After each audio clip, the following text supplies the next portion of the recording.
It began as an idea.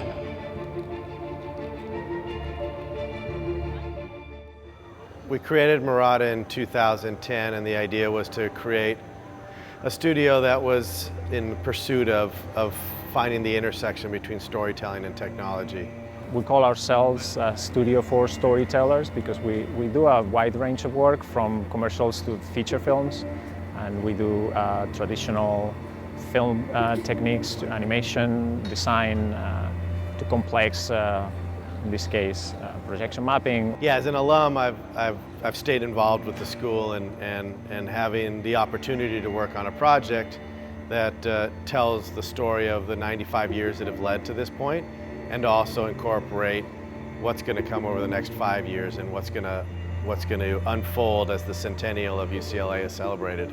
We started on it roughly 6 months ago. It took a while to come up with a narrative and to build the story, and we had to write a script. And during that time we did a fair amount of research, and then since then we've been heavily creating the content, like filming. We've created a ton of animation assets, and we've dug through research materials, so we have a lot of imagery from archives. Then we take it into animation, where we take it one step further. We start adding a rhythm, a pacing, start mapping out the transitions of all these different designs, and I think that's what really takes it to the next step of really dimensionalizing this piece.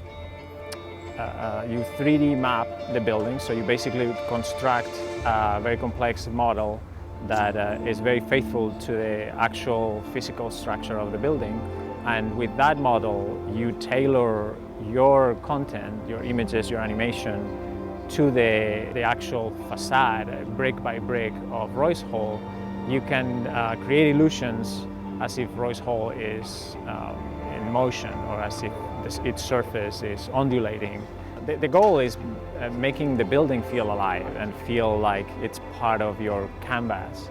The idea was just to comb through the history of UCLA, and it's a thick, dense history, which is a great thing, but how do we cull it down to 12 minutes of highlights and project that onto the walls of one of the most famous buildings in campus? We went back to the foundational origins of UCLA, and we look at the visionaries that had the idea of building and creating this university. So we show this evolution through the years of its history, and we're showing moments that were milestones in medicine, like the establishing of the first School of Medicine in Southern California. Doing all the research on all the people that have come through UCLA, you begin to really kind of respect the spirit and kind of the social, political, cultural impact that UCLA has had on not only just Los Angeles, but the world at large. In fact, one of our central metaphors of the piece was light. We kept wanting to allude to this idea of light, and UCLA being a beacon of light for Los Angeles in particular, but again, the world at large. And I think what I would hope is that the students who go here really kind of recognize the legacy that this campus has, see the opportunities that they can really take advantage of, and be inspired to affect the world in their own way. A big takeaway is to really appreciate what's happened in 95 years at UCLA and the great achievements and the great marks this university has left on society, and to remember that it takes a lot to keep this place going. It takes a lot of resources, it takes a lot of committed people, and it takes a passion for learning. And in order to do that for the next century, it takes everyone's involvement. It really kind of struck the heart to kind of see how emotionally impactful this piece was on everybody that was here. I think one of the best moments is when the UCLA students broke out in the A clap at the end of the piece.